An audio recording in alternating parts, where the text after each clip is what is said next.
오늘 우리에게 주시는 하나님 말씀, 신약성경 누가복음 10장 36절 한 절 말씀입니다. 누가복음 10장 36절 한 절 말씀, 주신 하나님 말씀 제가 봉독해 올리겠습니다. 내 생각에는 이 세 사람 중에 누가 강도 만난 자의 이웃이 되겠느냐. 아멘. 오늘은 예수님께서 순환 받으시기 전에 마지막에 했던 예수님의 설교 가운데 비유 한 편을 다시 한 번 더 살펴보려고 합니다. 오늘 살펴볼 비유는 그 유명한 선한 사마리아인의 비유입니다. 선한 사마리아인의 비유는 예수님께서 하셨던 40여 편의 비유 가운데 어쩌면 가장 유명하고 가장 많이 잘 알려진 그러한 비유일 겁니다. 우리가 이 비유의 제목을 선한 사마리아인의 비유라 그렇게 부르고 있습니다. 하지만은 사실 성경에는 선한이라고 하는 이 말이 나오지 않습니다. 만약 예수님 시대의 사람들에게 예수님의 이 설교를 듣고 설교에 이 비유의 제목을 붙여보라 그렇게 말했다면은요, 그 어느 누구도 선한이라고 하는 이 단어는 붙이지 않았을 겁니다. 왜냐하면 선한 사마리아인이라는 이 말은, 이 조합은 마치 네모난 동그라미, 귀여운 살인마 같은 서로 붙일 수 없는 이상한 말이 되기 때문입니다.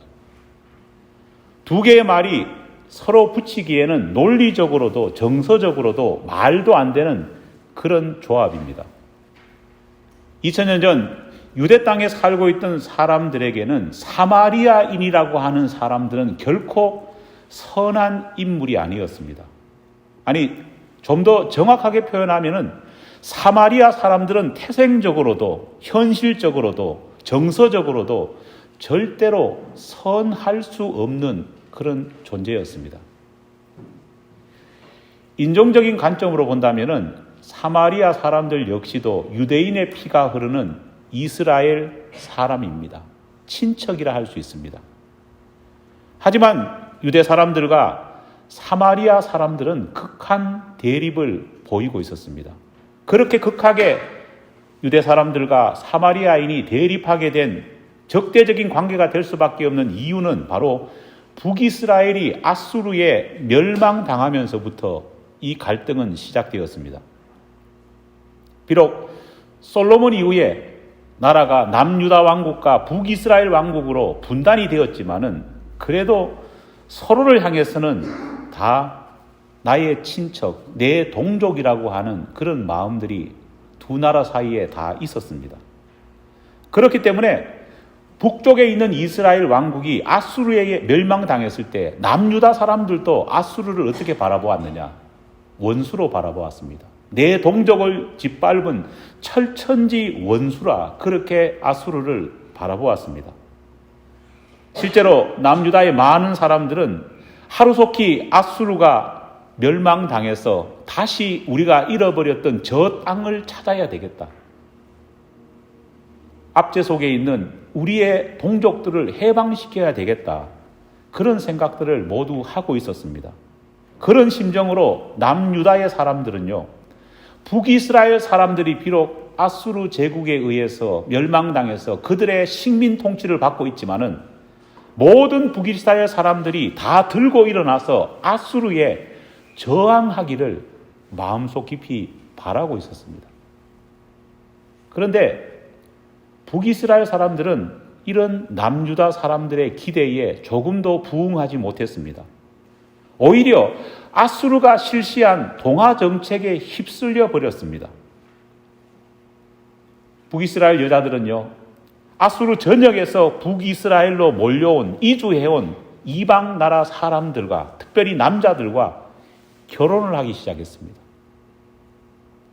여자들이 이렇게 이방 남자들과 결혼하니까 그 속에 있던 이스라엘 남자들도 이방 여자를 찾아서 결혼을 했습니다.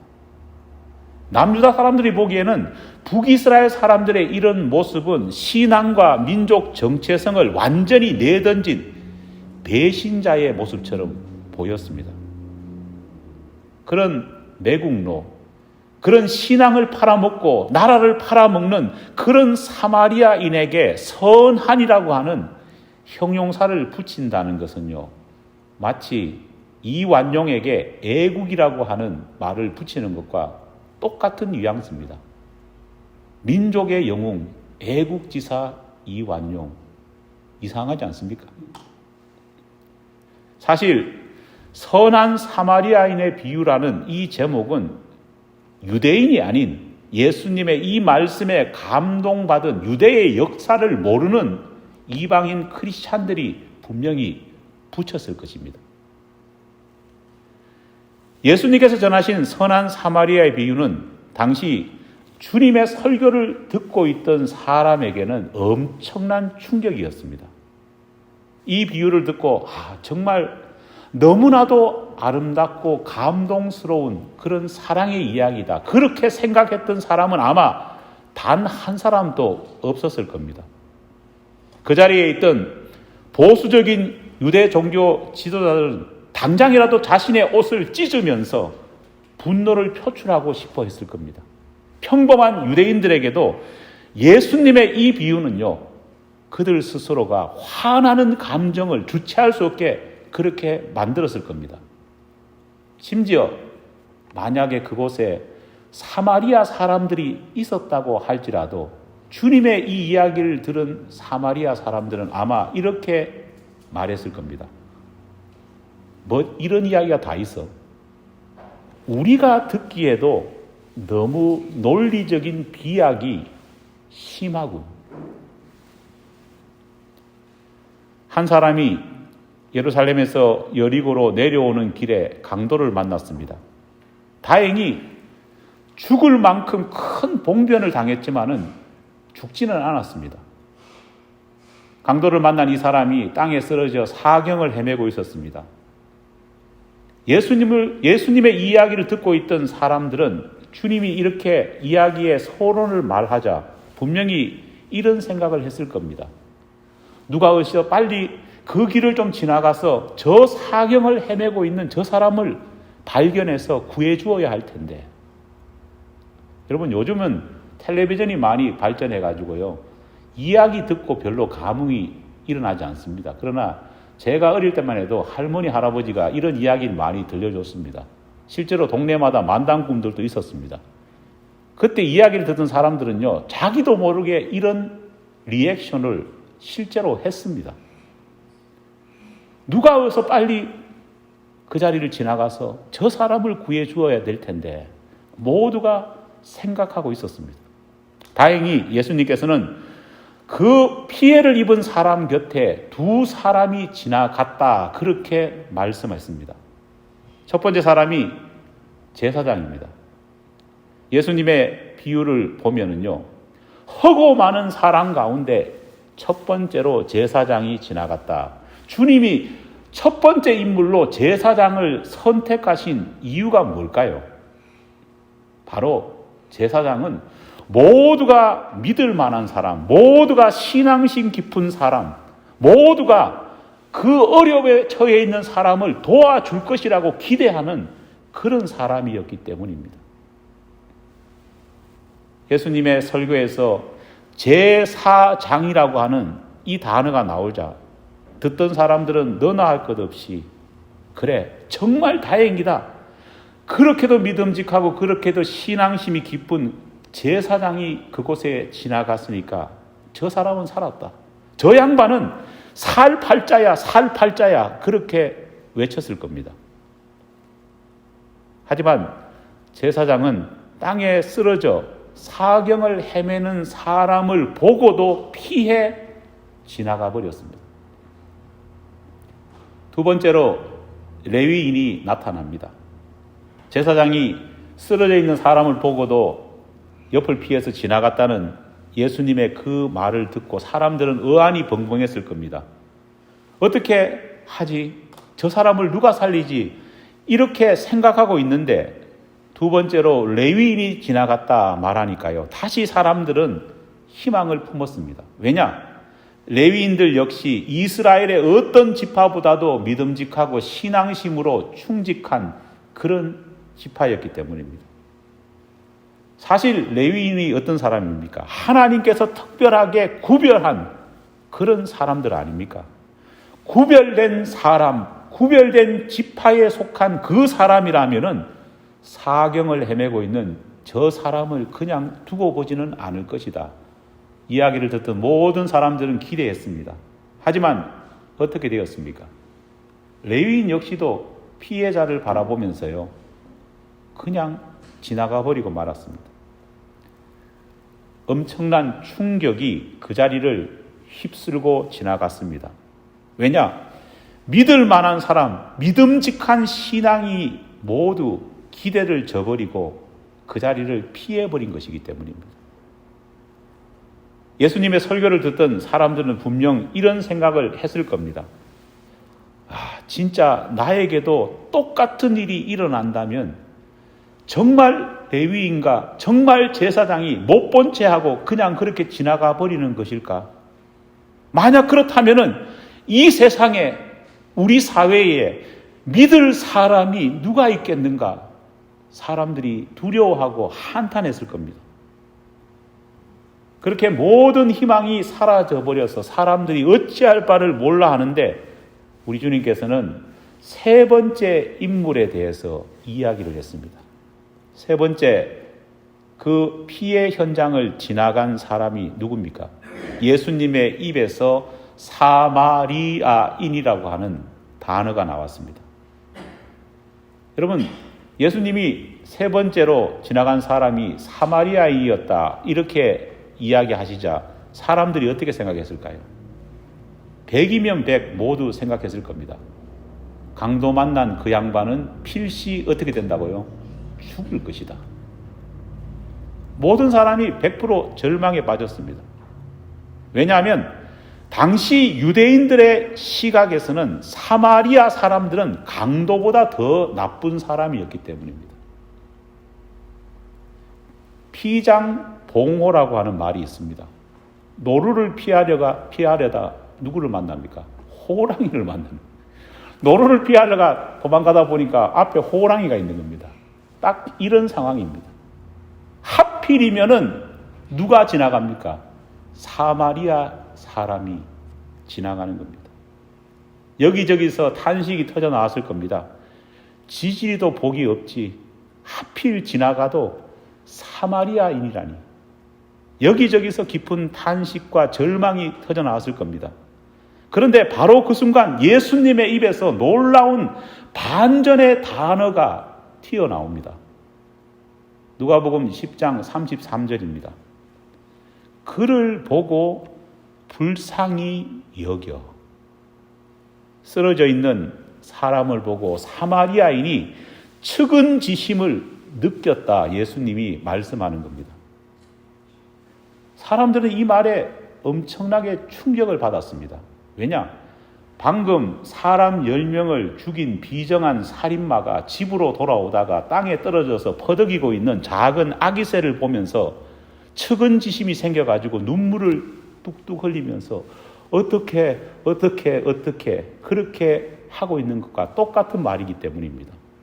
당시 유대 사람들은요, 사마리아인이 쓰러져 있는 사람을 바라보면서 불쌍히 여겼다는 이 말을 이해할 수 없었습니다. 이런 말은 있을 수 없는 것입니다.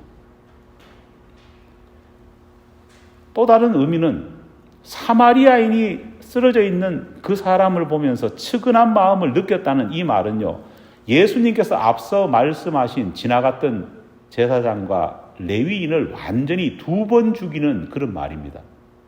왜일까요?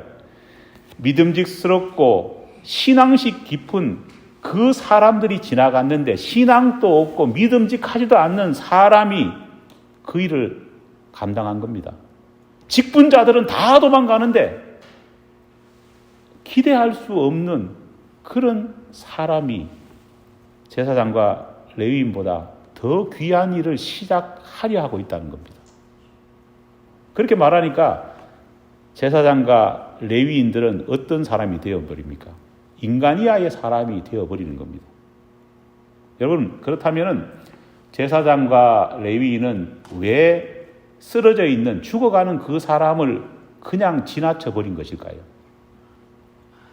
신학자들 중에는요, 이렇게 설명하기도 합니다.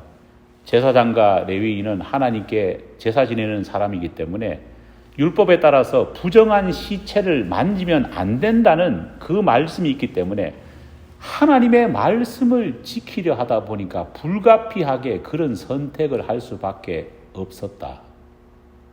신학자는 목사님들이기 때문에 팔은 안으로 굽는다고 그런 설명을 하실지 모르겠습니다. 하지만 이 말에 설득력이 떨어집니다. 왜냐? 성경을 가만히 읽어보면 제사장과 레위인 둘 다가 피해자를 보고 피하여 지나갔다고 말하고 있기 때문입니다.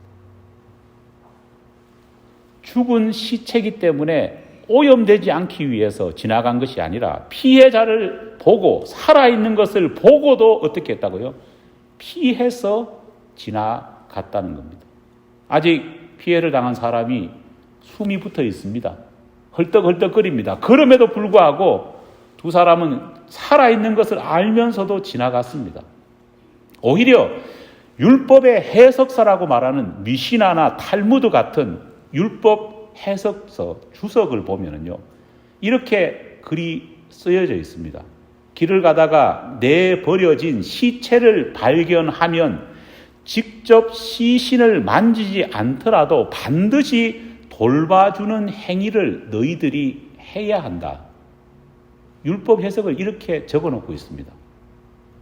심지어 두 책은 그런 행동을 하는 것은 율법을 공부하는 것보다 더 훌륭한 일이다. 그렇게 말하고 있습니다. 아직 숨이 붙어 있는 사람이라면요, 심지어 더욱더 율법적으로라도 그 사람을 도와주는 것이 여러분 마땅하지 않습니까? 그런데도 제사장과 레위인은 아직도 숨이 붙어 있고 살아있는 그 사람을 보고도 피해서 지나가 버린 겁니다. 여러분, 왜 지나갔을까요? 여러분 같으면은 그 사람의 심정으로 레위인과 제사장은 왜 지나갔을까요? 제가 성경을 읽어보고 내린 결론은 뭐냐? 귀찮았기 때문입니다. 괜히 사건에 얽혀서 시간 낭비, 힘 낭비를 하고 싶지 않았기 때문입니다. 사건에 휘말려서 나중에 이리저리 불려다니기가 싫었던 겁니다. 제사장과 레위인의 생각에서는 쓰러져 있는 그 사람은 단지 귀찮은 존재, 도와줘봐야 나하고 아무런 이익관계, 내가 득될 것 하나 없는 그런 의미 없는 존재처럼 보여질 뿐이었습니다. 그런데 문제는 이런 생각이 예수님의 이 비유를 듣던 대부분 유대인들의 보편적인 생각이었다는 겁니다. 유대인들은 참 독특합니다. 옛날에도 그랬고 지금도 그렇습니다. 어떻게 독특하냐? 이 유대인들은요, 언제나 어떤 사람을 대할 때 이 사람이 나의 종교적인 정결을 지켜줄 수 있는 사람이냐 아니냐를 따지기 시작합니다. 나의 종교적인 정결을 지켜주는 사람은 좋은 사람, 그렇지 못한 사람은 어떤 사람요? 나쁜 사람이라 그렇게 따져듭니다. 이 사람이 나에게 이익이 되는 존재인지 아니면 손해가 되는 존재인지를 따집니다. 그 사람이 느끼는 감정에 대해서는 이상하게 이 민족은 별로 신경을 쓰지 않습니다. 제가 예전에 이야기했던 것처럼 10여 년 전에 제가 성지순례 갔을 때 호텔에 물건을 하나 사려고 내려갔습니다. 엘리베이터 타고. 근데 엘리베이터 타고 다시 방으로 올라와야 되는데 마침 그날이 안식일이었습니다. 엘리베이터 타려고 보니까 한 무리의 사람들이 엘리베이터를 지금 기다리고 있는 겁니다. 도착했는데도. 제가 가니까요, 그 사람들이 엘리베이터를 좀 눌러달라는 겁니다. 눌렀습니다. 타니까요, 몇 층 또 눌러달라는 겁니다. 그래서 좀 나를 좋게 보는가 싶어서 눌러줬습니다. 나중에 또 문 열어달라는 겁니다. 그때는 몰랐습니다. 그러나 나중에 알고 되게 기분이 나쁘더라고요. 왜냐? 거룩한 자신들은 안식일에 일하면 안 되기 때문에, 그렇게 일하면은 하나님의 뭐를 받아요? 벌을 받기 때문에. 그렇기 때문에 자신의 거룩함을 유지하기 위해서 누구를 사용합니까?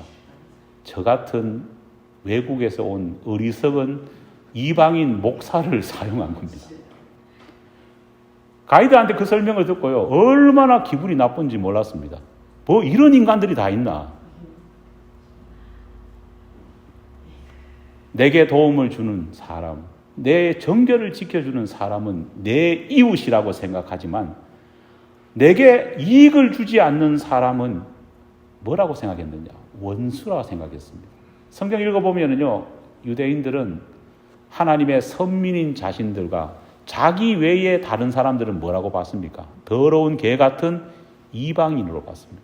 뭐 그렇게 자기 민족이 아닌 다른 사람들에게 원한이 있었겠습니까? 그러나 이들의 생각 가운데는 나의 이익, 나의 정결을 지켜주는 사람과 그렇지 못한 사람을 철저하게 구분지으려 했던 겁니다.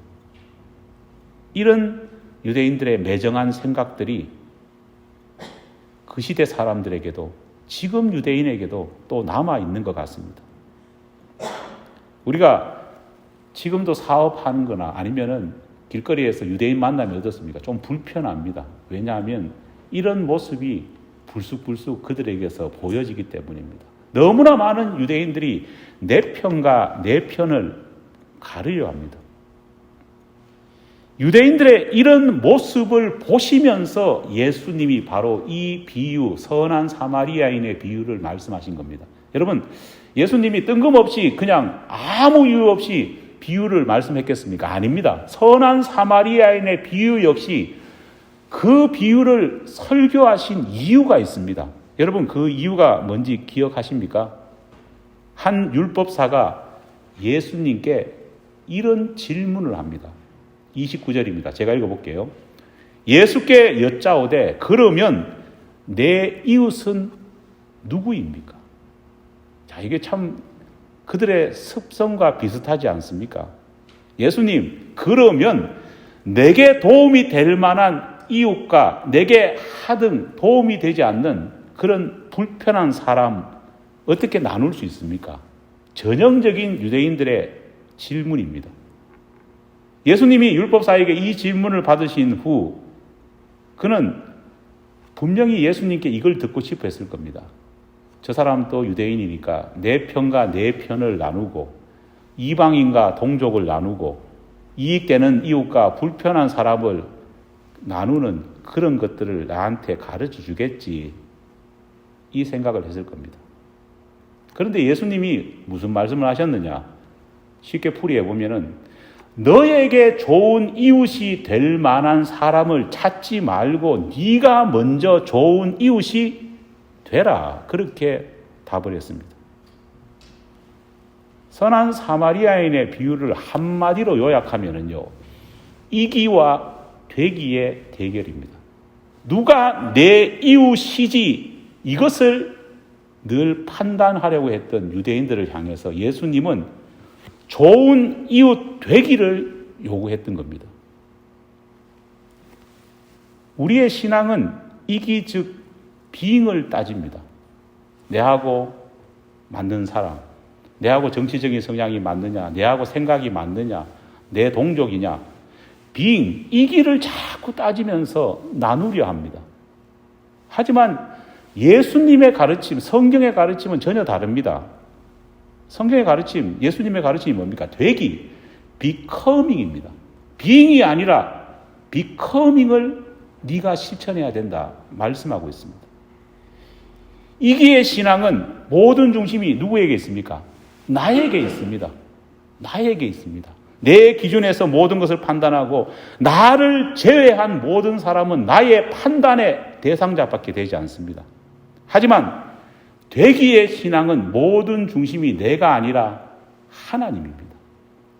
나를 포함해 모든 사람이 하나님 말씀 앞에서 제대로 말씀대로 되어 가고 있는지 반성할 뿐입니다. 그래서 이기의 신앙은 말 그대로 이기적인 신앙입니다. 하지만 되기의 신앙은 됨됨이를 갖춘 신앙이라 표현할 수 있습니다. 오늘은 종려주일입니다. 나귀를 타시고 예루살렘에 입성하시는 예수님 곁으로 예루살렘 각지에서 몰려온 사람들로 그 주변이 가득 채워졌습니다. 사람들이 종려나무 가지를 들고요, 목이 터져라고 뭘 외쳤습니까? 호산나를 외쳤습니다. 다윗의 자손 예수여라고 외치면서 예수님을 환호하고 환영했습니다. 심지어 특심한 사람들 중에는요, 종려나무 가지 흔드는 것에 만족하지 못하고 자기 겉옷을 벗어가지고 예수님이 지나갈 자리에 폈습니다. 우리 예수님이 혹시라도 신발에 흙 묻을까 싶어서 다 그런 정성까지 보였습니다. 그런데 이렇게 예수를 연호하던 사람, 이렇게 예수를 갈망하던 사람, 마치 집 나간 아들이 돌아온 것처럼요, 그렇게 예수를 바라보던 이 사람들이 불과 몇 시간 후에 어떻게 되었습니까? 똑같은 사람, 그 사람들이 예수를 십자가에 못 박으라고 악을 쓰는 폭도로 변했습니다. 우리 주님이 흙을 밟으실까 싶어서, 더러워질까 싶어서 자기 겉옷을 땅에 깔았던 그 사람들, 그렇게 극진하게 예수를 대접했던 그 사람들이 나중에는 예수님을 살인마인 바라바보다 못한 존재로 취급했습니다. 누구를 풀어줄까 말하니까요, 예수님이 아니라 살인마를 차라리 풀어달라고 말하기 때문입니다. 여러분, 왜 이런 일이 일어났을까요? 예수를 연호하던 그들 모두가 이기의 신앙인들이었기 때문입니다. 왜 예수를 연호했느냐? 그 이유가 있습니다. 한결같이 예수가 자기에게 이익을 줄 존재라고 생각했기 때문입니다. 저 예수가 예루살렘 입성해가지고 우리나라를 독립시킬 사람이다. 저 예수가 우리에게 어떤 부를 이루어줄 사람이다. 왜냐? 오병이의 기적을 봤거든요. 칠병이의 기적을 봤거든요. 각자 그렇게 이익을 채워줄 사람으로 예수를 봤기 때문에 예수를 향해서 정말 미친 듯한 환호를 보였습니다. 소리를 지르면 지를수록, 정말 어떤 행동을 더하면 할수록 바로 그 행동 속에서 예수가 그를 바라보면서 더 큰 이익을 줄 것이라 기대했기 때문입니다. 하지만 이런 사람들이 180도 확 돌아선 이유는요, 나중에 알고 보니까 예수가 나에게 이익을 줄 만한 그런 인물이 아니다고 믿었기 때문에 정말 순간 확 바뀌는 것을 볼 수 있습니다. 우리가 아무리 교회 안에서 많은 사람들이 열광적인 예배를 드린다고 할지라도 우리 마음 가운데에 이런 이기의 신앙을 가진 사람이 있다면, 그들로만 가득 찬다면 그런 예배는 참된 예배가 아닙니다. 제가 지난 금요일 예배 때도 또 우리 임직자 교육 오늘 하면서도 제가 이야기 드렸는데, 제가 금요일 예배 때 두 교회 이야기를 했지 않습니까? 예루살렘 교회와 수리와 안디옥 교회 이야기를 했어요. 예루살렘 교회는요, 급성장한 교회입니다. 사도가 단 한 차례 설교했는데 새신자 몇 명 들었습니까? 3,000명. 또 몸 좀 풀고 나가니까 5,000명. 여러분, 불과 며칠 사이에 10,000명 교인이 됩니다. 수리아 안디옥 교회는요, 너무너무 작은 그런 존재였습니다. 하지만 희한한 것은 급성장한 이 교회가 모래성처럼 급격하게 사라져버렸습니다. 박해가 오니까 바로 사라집니다. 예루살렘 교회였습니다. 하지만 작고 연약한 이 수리아 안디옥 교회는 박해가 오니까요, 더 단단하게 굳어졌습니다. 오히려 예수의 지상 명령을 수행해야 된다는 생각 아래에서 목회자를 파송하기도 하고, 오히려 형님교회에 어려움이 있다고 하니까 없는 살림에 물질을 거두어서 어떻게 합니까? 형님교회 교인들을 돕기 위해서 연보까지 합니다. 왜 이럴까요? 어떤 차이가 있었던 것일까요? 예루살렘 교회는 안타깝게도 이기의 신앙만 가진 사람들이 모였기 때문입니다. 다행스럽게도 수리아 안디옥 교회 사람들은요, 되기의 신앙을 가진 사람들로 모였기 때문입니다. 되기의 신앙이 가득 찰 때 비로소 진정한 생명력 있는 교회가 될 수 있고, 그런 교회에, 그런 신앙인에게 선한이라고 하는 형용사가 비로소 붙여질 수 있는 겁니다. 우리 모두는 솔직히 이기와 되기 사이 그 어느 시점에 서 있습니다. 완벽한 되기의 신앙을 가진 사람이 되면 얼마나 좋겠습니까? 하지만은 주님 오실 그날까지는 이 이기와 되기 사이에서 왔다 갔다 할 겁니다. 하지만 분명한 우리의 결단이 필요합니다. 우리는 이 두 사이에서 왔다 갔다 할지라도 어느 쪽에 더 가까이 서 있어야 하는지는 명확합니다. 여러분, 지금 여러분은 어디에 서 있습니까? 그리고 여러분은 어느 쪽을 향해 나아가기를 지금 노력하며 기도하고 있습니까?